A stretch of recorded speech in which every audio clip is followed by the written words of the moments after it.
Dear student अस्सलाम वालेकुम। I am your physics teacher, my name is Shakeel Anjum. हम लोगों ने चैप्टर नंबर 11 स्टूडेंट स्टार्ट किया हुआ है। उसमें लास्ट टाइम मैंने आपको साउंड के बारे में बताया था, फिर उसके बाद मीडियम प्रोडक्शन ऑफ साउंड के लिए हमें मीडियम नेसेसरी होता है, longitudinal nature of sound waves के बारे में बताया था। आज हमारा एक लॉन्ग क्वेश्चन है कैरेक्टरिस्टिक्स ऑफ साउंड, जिसके बारे में हम लोग डिस्कस करेंगे। पेपर में क्वेश्चन आ जाता है राइट कैरेक्टरिस्टिक्स ऑफ साउंड या एक्सप्लेन कैरेक्टरिस्टिक्स ऑफ साउंड। तो इसमें हमारे पास जो फैक्टर्स हैं पहले वो बताता हूँ आपको। साउंड की इन फैक्टर पर डिपेंड करती है। Number 1 loudness, number 2 pitch. Number 1 जो हमारे पास आ जाएगा वो आ जाएगा लाउडनेस, नंबर 2 हमारे पास पिच आ जाएगा, और नंबर 3 क्या आ जाएगा हमारे पास क्वालिटी। नंबरिंग कर लें आप लोग। उसके बाद लाउडनेस के मज़ीद आगे फिर फैक्टर हैं, लेकिन उससे पहले हम लाउडनेस को डिफाइन करते हैं। Loudness is the characteristic sound by which we can distinguish between loud and faint sound. जिसमें हम ऊंची और लाउड का मतलब ऊंची, फेंट का मतलब मध्यम आवाज़ में डिस्टिंग्विश करें, उसको हम लाउड एंड फेंट साउंड का कहते हैं। इसमें हम कैसे, इसकी मैं एग्जांपल देता हूँ आपको। जब हम किसी गैदरिंग मजमे से ख़ताब करते हैं तो हम लोग ऊंची आवाज़ में बोलते हैं, जिसको हम लाउड का नाम देंगे। और जबकि हम लोग दो दोस्त आपस में गुफ्तगू कर रहे हों तो हम लोग फेंट साउंड में भी बात कर लेते हैं, जिसको हम मध्यम आवाज़ का नाम देते हैं। तो यहाँ पर मैंने आपको लाउडनेस के बारे में बताया। लाउडनेस क्या होती है? Loudness is the characteristic sound in which we can distinguish between loud and faint sound.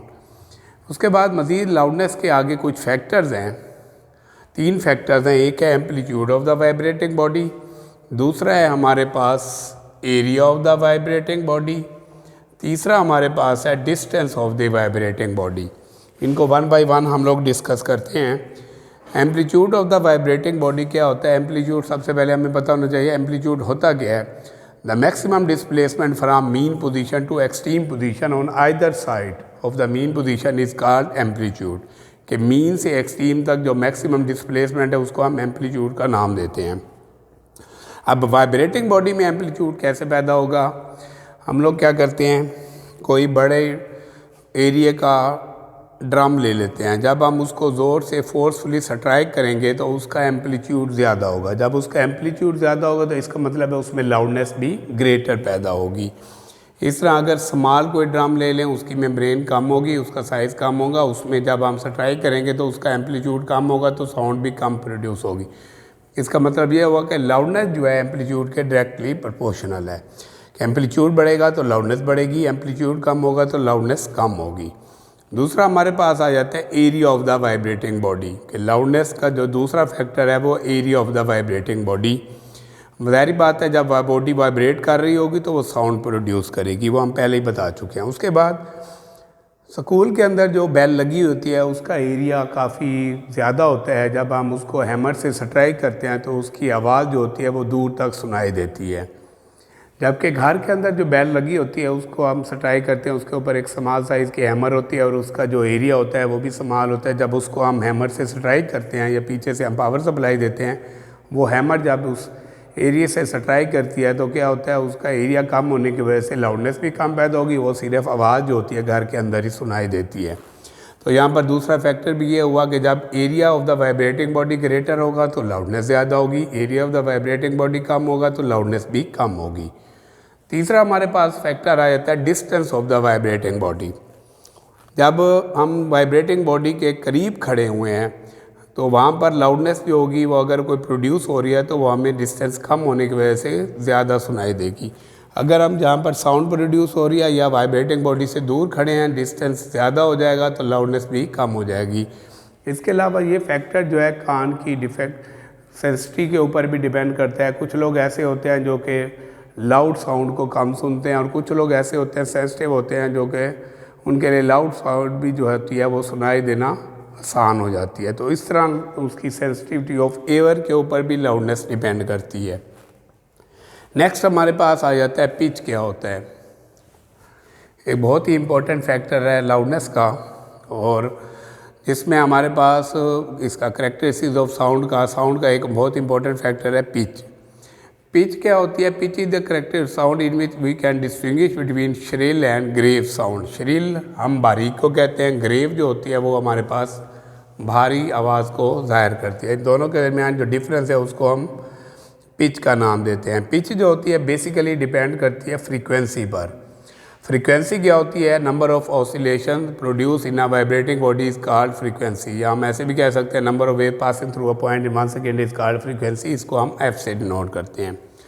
यहाँ पर हम बात करते हैं फ्रीक्वेंसी की और पिच की। उसमें क्या होगा हमारे पास, ऐसे आपने अक्सर देखा होगा औरतों और बच्चों की आवाज़ बारीक होती है। उसकी वजह क्या है? एक तो उनकी फ्रीक्वेंसी ज़्यादा होती है, फ्रीक्वेंसी के ज़्यादा होने से पिच भी ग्रेटर होगी।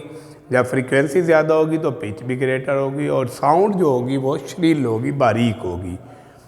इसी तरह जो मैन होते हैं उनकी आवाज़ जो होती है वो ग्रेव होती है। उसकी वजह क्या है कि उनकी फ्रीक्वेंसी जो है वो भी कम होगी और पिच भी कम होगी, जिसकी वजह से आवाज़ जो होती है भारी होती है। इसकी मैं एक और मिसाल देता हूँ। जैसे हम एक साइकिल है उसको स्टैंड पे खड़ा करते हैं, अगर हम कोई कार्डबोर्ड लेकर उसकी सपोक्स कहते हैं तारों में, जो शुरू में हम अगर साइकिल के व्हील को घुमाएंगे तो वो कार्डबोर्ड जब उसकी सपोक्स के अंदर एंटर करेंगे तो क्या होगा, शुरू में ऑसिलेशन उसका कम होगा, फ्रीक्वेंसी कम होगी।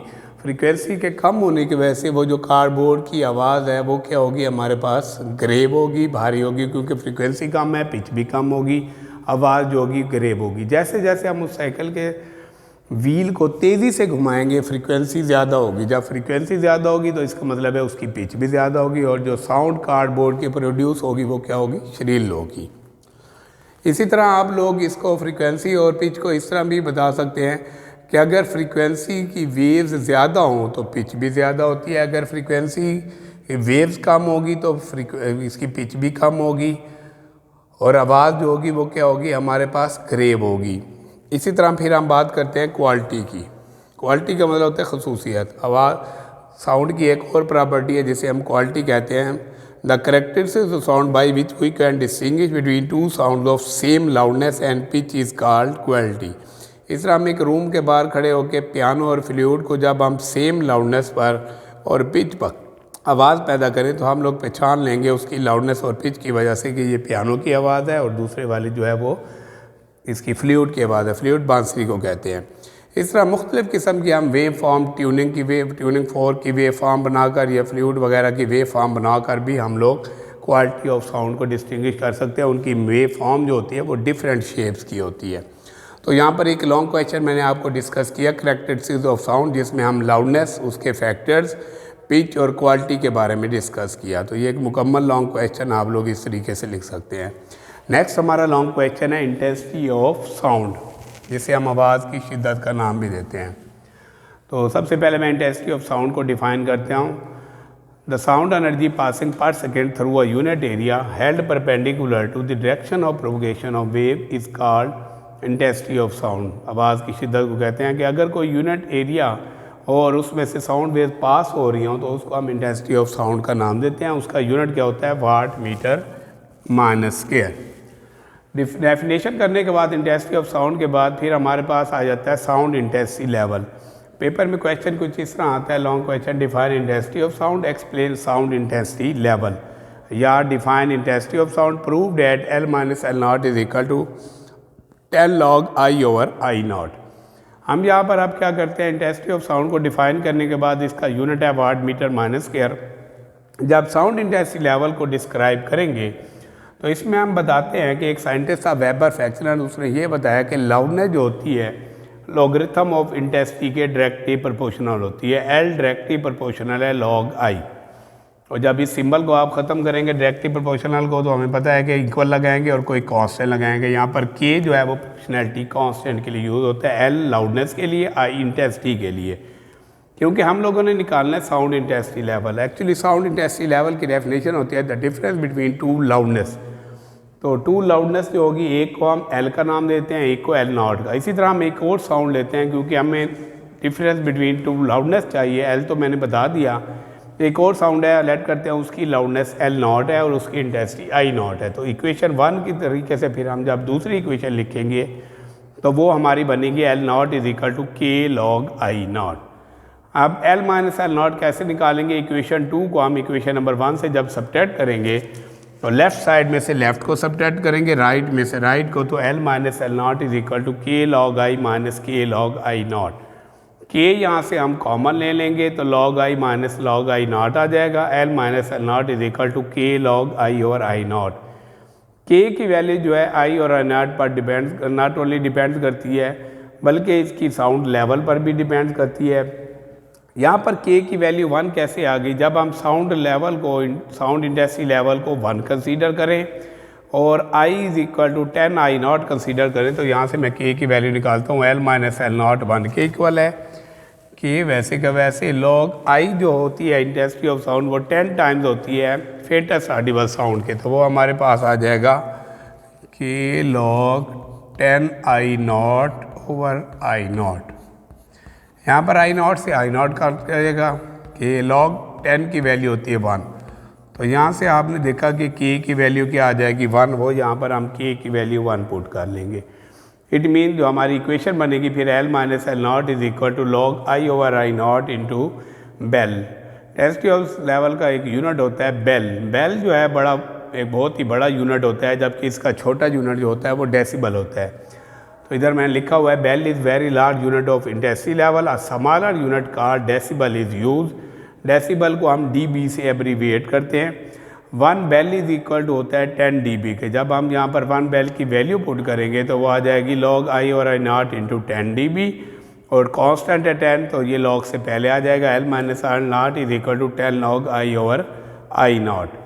तो हमारे पास एक लॉन्ग क्वेश्चन मुकम्मल हो गया जिसमें मैंने आपको बताया इंटेंसिटी ऑफ साउंड का और साउंड इंटेंसिटी लेवल के बारे में मैंने आपको डिस्कस किया है।